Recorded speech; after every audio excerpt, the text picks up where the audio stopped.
총선을 앞두고 정치권이 분주합니다. 저마다 자리를 찾아가려는 이때 호련히 불출마를 선언한 중진 의원이십니다. 네, 더불어민주당 원혜영 의원 오늘은 직접 스튜디오에서 만나보도록 하겠습니다. 어서 오십시오. 안녕하세요. 반갑습니다. 네. 원혜영입니다. 예. 저희가 총선 불출마 이후에 참 많은 인터뷰를 하셨을 거고 또 직접 보기도 했는데요. 저희 뒤에 화면 뒤에 저희가 방송하면서 이렇게 원혜영 의원처럼 지금 예전 모습들을 해갖고 정치인으로서 겪었던 그런 상황들, 이 모습들을 저희가 이렇게 사진으로 준비를 했는데 저희 나름대로 또 처음 하는 시도고 예. 그만큼 원혜영 의원을 꼭 뵙고 싶었고 말씀을 나눠보고 싶었다는 것을 본격적인 대담을 하기 전에 미리 말씀을 드립니다. 고맙습니다. 저도 감회가 깊네요. 네. 그러니까 1992년도에 14대 국회에 처음 등원해서 네. 의정 활동을 시작했는데 그때 깨끗한 정치 운동을 할 때 네. 사진이 있네요. 아주 네. 반갑습니다. 네. 네. 뭐 많은 질문 받으셨을 겁니다. 부천에서 나고 자라시고 뭐 시장도 하시고 거기서 지역구 5선 의원 정말 그 흔치 않은 경력이고요. 그리고 또 풀무원 식품이라는 회사를 차려서 또 경영을 직접 하셨고 고깃집도 하시지 않았습니까? 이렇게 네, 여러 가지 이력들 네. 그 상황에서 총선 불출마 호련히 정말 하셨습니다. 어떻습니까? 지금 심정이? 네, 뭐 우선 감사한 마음이 제일 크죠. 제가 말씀드린 대로 92년도에 14대 총선에서 등원한 이래 저 2번 부천시장을 했고 5번 국회의원을 했습니다. 네. 7선의 선출직 공직자로 일했다는 건 정말 큰 영광이죠. 그리고 그 과정을 통해서 깨끗한 정치 운동도 앞장섰고 또 부천시장 때는 버스 도착 시간 안내 시스템을 세계 최초로 도입해서 전면적으로 시행했고 네. 또 국회에 다시 와서는 선진화법을 제정하는데 또 역할을 한 것을 큰 보람으로 생각하고 있습니다. 가족이나 뭐 주변 분들이 이렇게 불출마하신다고 그 의향을 밝히셨을 때 만류하시거나 그러시지는 않으셨습니까? 뭐 가족들은 환영했고요. 네. 예. 좀 원로들께서 21대 국회가 중요한데 자네가 그 역할을 좀 해야 되지 않냐, 뭐 의장이라든가 여러 가지 네. 그런 걸 당부를 하셔서 고민해 보겠습니다 했습니다만 이건 좀 제가 20대 국회를 마지막으로 정치 활동을 마감하겠다 하는 건 뭐 20대 국회 선거 준비하면서부터니까 오래된 생각이었습니다. 네. 그리고 또 사는 지혜가 자기가 멈출 때를 잘 선택하는 것도 지혜다 이런 생각을 가지고 원래 뜻대로 이번 정치를 20대로 마무리하기로 결심을 했고 또 이제 선거 운동이 이제 시작됐으니까 지금쯤은 밝히는 게 또 준비하는 분들에 대한 예의다 이렇게 생각해서 공식적으로 선언하게 됐습니다. 네. 그러면 이제 총리 후보자 이야기를 좀 해보고 싶은데요. 사실 의원께서도 계속 하마평에 오르셨는데 결국 최종적으로는 정세균 전 의장이 낙점이 됐습니다.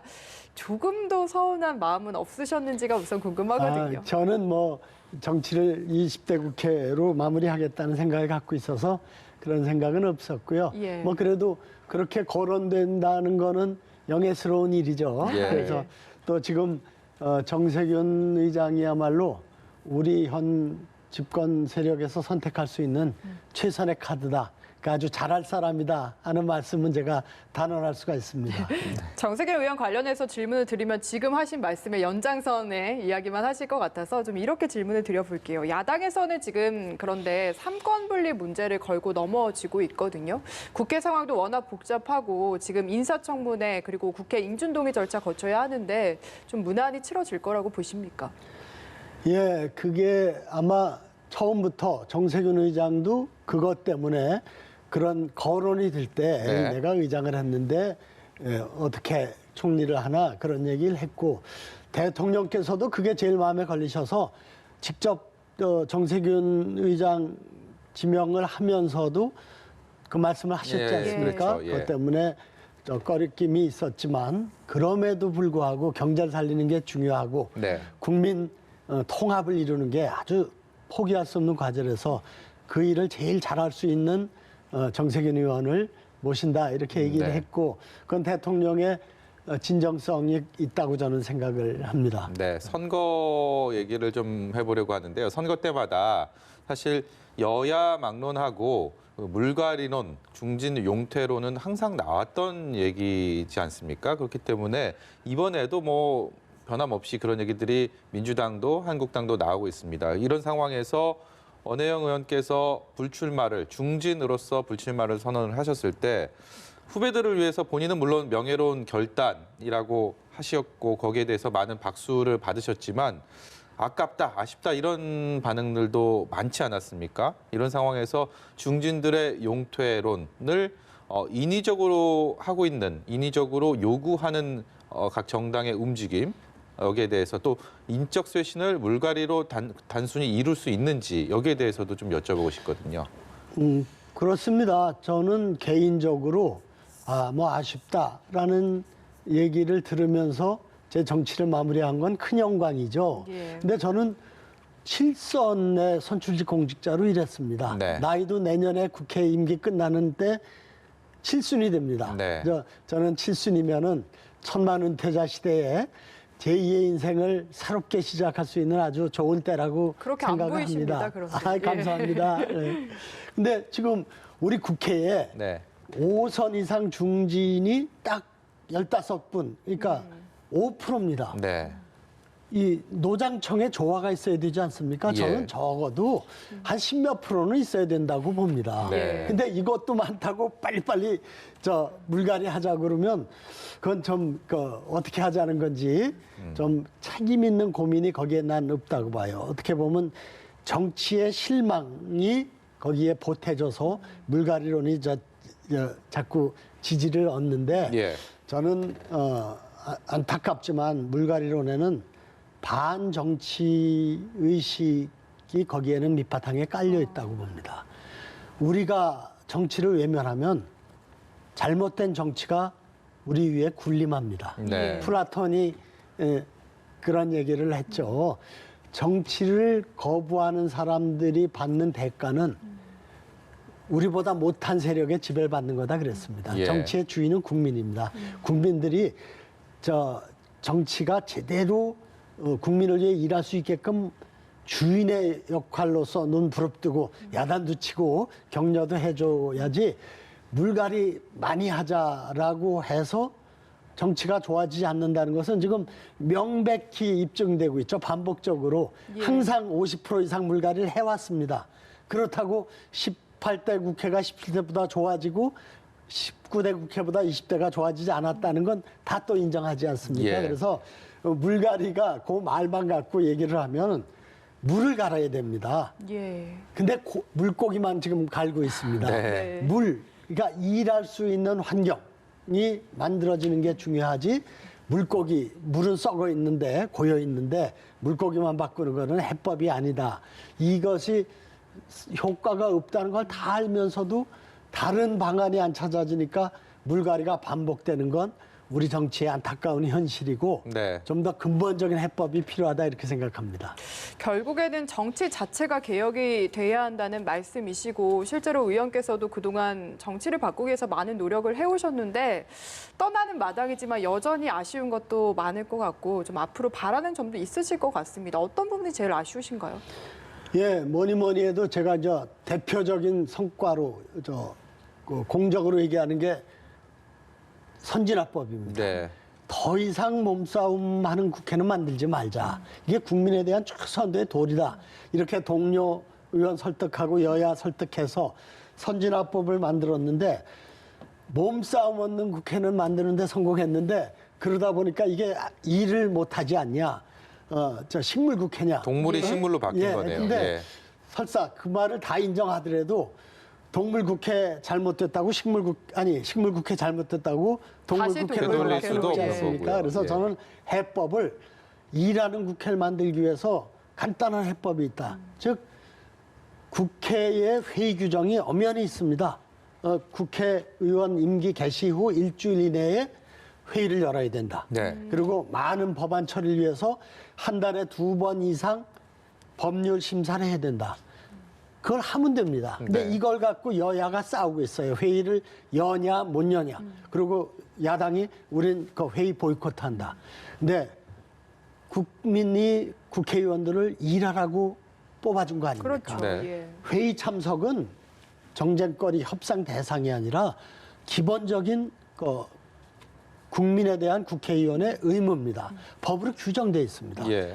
회의를 하면서 싸울 건 싸우고 따질 건 따져야 되는데 회의 자체를 안 합니다. 회의를 안 하니까 국회의원이 어느 의원이 일을 잘하는지 못하는지 불성실한지 알질 못합니다. 예. 그러니까 저는 국회의원들이 회의를 하는 것은 기본적인 의무다. 더 이상 정쟁의 대상이 돼서는 안 된다. 이런 단순한 원칙, 현재 선거 국회법에 정해져 있는 회의 규정만 준수하게 해도 국회가 확 달라질 거라고 봅니다. 네. 지금 국회는 그야말로 선거법에 묶여서 아무것도 하지 못하고 있는 상황 아닙니까? 민주당도 그렇고 다른 야당들도 그렇고 한국당은 심지어 대화조차 하지 못하는 이런 답답한 형국들을 보고 있는데 워낙 이해관계가 얽혀 있다 보니까 이 게임의 룰을 아직도 정하지 못하고 여기에 대해서 정말 그야말로 시계 제로인 상황입니다. 굳이 책임을 또 묻는다면 그리고 거기에 대해서 어떻게 실마리를 해법을 찾게 돼야 될지 참 궁금합니다. 여기에 대해서 어떤 말씀 해주시겠습니까? 네, 우선 그 선진화법 제정에 앞장선 사람의 입장에서 얘기를 하면 선진화법은 51% 다수 세력이 49%를 막 짓밟고 밀어붙이지 못하게 하는 겁니다. 네. 그래서 법안을 처리하려면 51%하고 막 밀어붙이지 말고 좀 더 많은 대화와 설득을 통해서 많은 지지 기반을 확보해라. 그래서 법안을 처리하려면 그 패스트트랙이죠. 네. 60% 이상의 지지를 얻도록 돼 있습니다. 네. 지금 선거 관련 법안, 검찰개혁 관련 법안은 그 절차를 밟아서 60% 이상이 찬성해서 처리의 절차가 진행되고 있는 겁니다. 네. 그리고 또 하나의 중요한 장치가 소수 세력이 자기네들의 주장을 국민에게 알릴 수 있도록 한 것이 필리버스터입니다.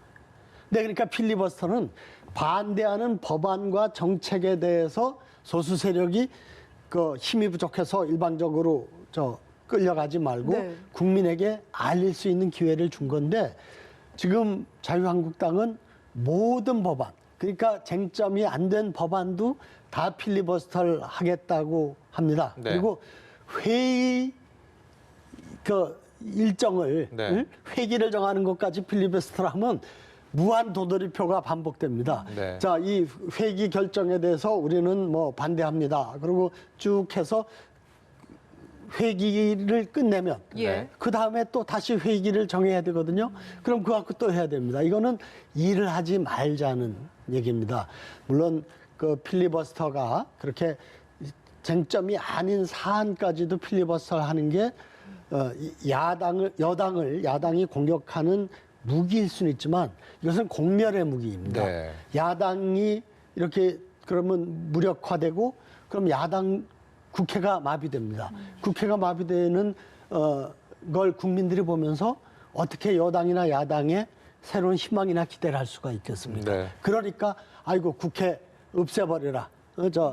차라리 그냥 지금 국회의원들 싹 바꿔버려라. 네. 이런 물갈이론이 아무런 현실적인 대책이 못 되면서 또 국민의 지지를 받을 수밖에 없는 게 이런 스스로 국회 역할을 포기하는 그 여야의 행태에서 네. 나온다고 보고 그래서 저는 어쨌든 그 회의 규정을 지키고 또 일할 수 있는 국회를 만들고 그리고 또 선진화법이 정한 그 회의의 운영의 규칙 예. 60% 이상으로 처리되는 법안은 물리력을 동원해서 몸으로 막지 말아라. 그 대신 필리버스터라는 국민에게 호소할 수 있는 기회를 주겠다. 이것을 준수해야 된다고 생각합니다. 네. 지금 의원께서 하시는 이야기를 쭉 듣다 보니까 과연 불출마를 선언한 분이 맞으신지 정말 여전히 정치에 대한 열정이 넘친다 이런 생각이 드는데 어쨌든 마무리를 이야기를 하셨습니다. 이제 마지막으로 앞으로의 인생에서는 어떤 것들을 계획하고 계신지가 너무너무 궁금하거든요. 좀 들려주시죠. 네. 그리고 아직 6개월 가까이 남았으니까 그렇죠. 아직 끝난 건 열심히 아니죠. 해야 예. 되고요.